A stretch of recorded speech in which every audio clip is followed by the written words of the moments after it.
Hello YouTube. In this hypertrophy series, we're going to discuss negatives and the different types that you can apply to your training. So I'm personally a proponent of slow negatives, and if you want to hear more about that, you can check out the training principle series because I discussed that in length, all of the benefits and the applications of it. But I also do think that there is a discussion to be had when it comes to the speed of the negative, because everyone goes through a negative. Even if you cut the range of motion short, you're still going through a negative. But you also can discuss the idea of having to go through a lengthier negative to have more gains. And that was more of a range of motion topic and one that I've already covered. Today I want to discuss rather the speed at which you go through that range of motion, regardless of its size. Because it actually is a contentious topic, believe it or not. Meaning that when it comes to the distance, some people say that regardless of the speed at which you travel, it doesn't change anything because you're still traveling the same distance. And technically, if you think about it, the way that these people frame it, the muscle does lengthen for the same amount. It does end up at the same point of lengthening, and then it does contract again and travel back up the same distance. So you could think that it's sound advice. Of course, this is not applying the idea and the notion of tempo and the notion also of the duration of time during which the muscle is put under tension, because a muscle that is lengthened, as it is lengthened, will endure more muscle damage during the time that it is put under load. Meaning that if you, for example, you grab a very heavy bar, your traps are being stretched down. Okay, so they are fully stretched now. They're not moving anymore. The lengthening of the muscle has stopped. It's not lengthening anymore. And yet, you are still getting hypertrophic benefits from it, which shows that the time under tension, which is a little bit of a meme at this point, but it is really relevant. It is really important. Of course, it can never become a main principle of programming because it is too chaotic to be used. That being said, it can still be utilized in the concept of negatives, because that's essentially what a negative is. It's time under tension. So you will see that this is taken to an extreme by a lot of bodybuilders who are going to exaggerate the negative and spend 3 or 4 seconds in each negative. That is, to me, a little bit counterproductive because it's not really natural and it's not the greatest for power production, meaning that it's going to limit your strength progression over time. And you might say, who cares about that? Bodybuilding is all about, muscle damage and hypertrophy. Yes, but hypertrophy relies on strength progression. So if you sandbag yourself by being a slowpoke on your negatives, you're going to eventually plateau hard. So you want to hit a middle ground. That being said, I also want to say that there is a certain concept that I've heard about, which is called the overspeed eccentric. And there are really two schools of thought when it comes to the overspeed eccentric.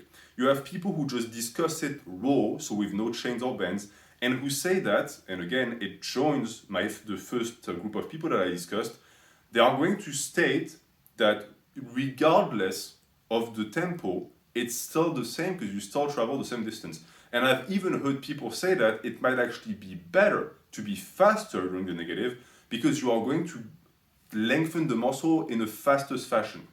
To me, that's hogwash, meaning that the lengthening of the muscle happens, okay? The speed at which it happens is irrelevant. The load that is pulling on that muscle as it is being lengthened matters. And your speed as you lower it really has no impact on that. If anything, you're risking injury because you're lengthening a muscle too fast. And also, you are going to create a danger zone that I've already discussed in the past, where the negative reverses into a positive. But because you're rushing into it like a maniac, you're going to lose control. And therefore, your positive and the reversal of the movement might be botched and you might injure yourself. So completely disregard that. In my opinion, it's not relevant. That being said, there is another school of thought of people who say that overspeed eccentric with bends, for example, is a good thing. And what does the bend do? If you do a normal negative, gravity is pulling you, great. If you do a negative with bends this time, depending on the lift, the bends might also be helping, meaning that they might also provide a pull.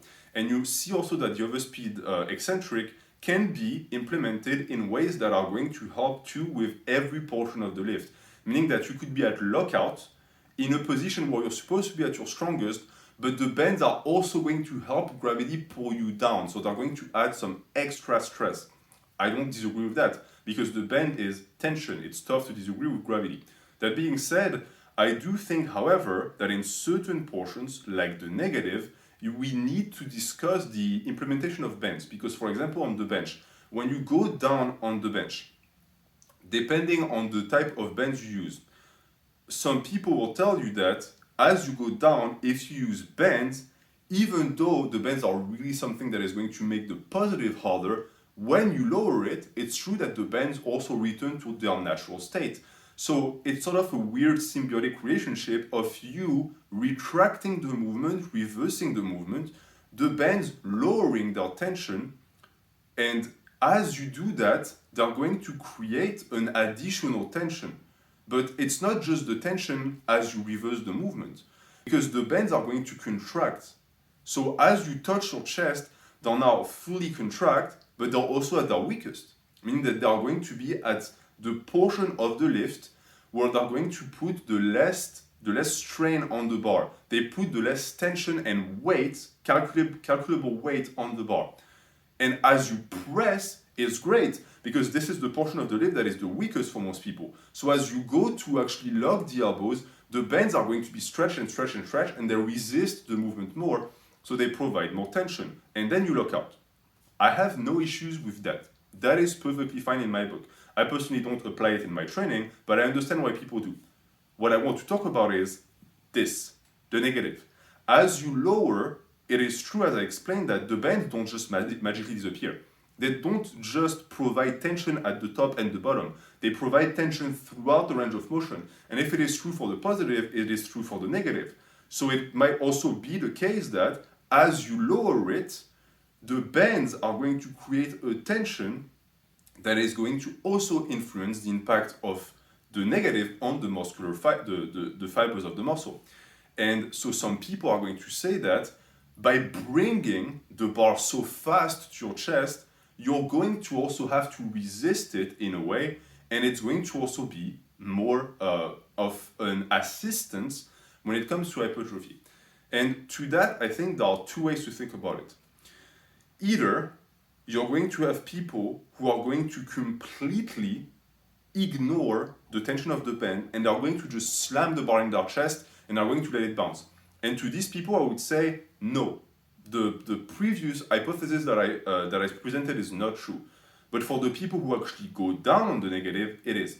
And I'm going to take those two ideas and I'm going to actually bring them up into the light to explain negatives in general and the good practices regardless of the school of thought. Because as you see, you have one school of thought that pretty much thinks gravity does its job, and as long as I'm actually letting gravity do the movement and I reverse it in the positive, I'm doing my job. Wrong, you're not, because you need to struggle against gravity. You need to resist gravity. That's what a negative is. The negative is the rearrangement of the body around the bar to keep technique stable so that you can get at the bottom of the negative with a perfect stance so that you can push back up with a perfect form to avoid injury and to actually direct tonnage to the right muscles. That is the right application of the overspeed eccentric and of negatives. So the people who actually use bends and resist the bends on the negative are in the right. They are applying overspeed eccentric. I do think that the negatives that they get have more hypertrophic benefits. That being said, is it major? No. But when you look at what the tension does throughout the range of motion, if we just think about the negative, of course, it's nothing incredible. But if you look at what the bend do over time for each and every rep, if you program them properly, yes, it is worth using. When it comes to actually applying that, then in all of the negatives that we do in real life, you see that with or without the bends, it doesn't matter. What needs to be done is the resistance of the negative in a realistic scheme, meaning that you, of course, don't want to resist the negative for 10 seconds. It needs to be a movement that is still natural, still has some speed to it, but that is always fluid and in control. So, these are the two aspects of negative versus overspeed eccentric, which, as you see, often tend to reunite at the end to create a single concept that needs to be applied and a concept that needs to be thrown in the garbage, which is either negatives that are way too slow or negatives that are way too fast, because life in general, and hypertrophy is really not different in that aspect, is a game of balance. So I'm going to leave you with that. Thank you for watching. Have a good day.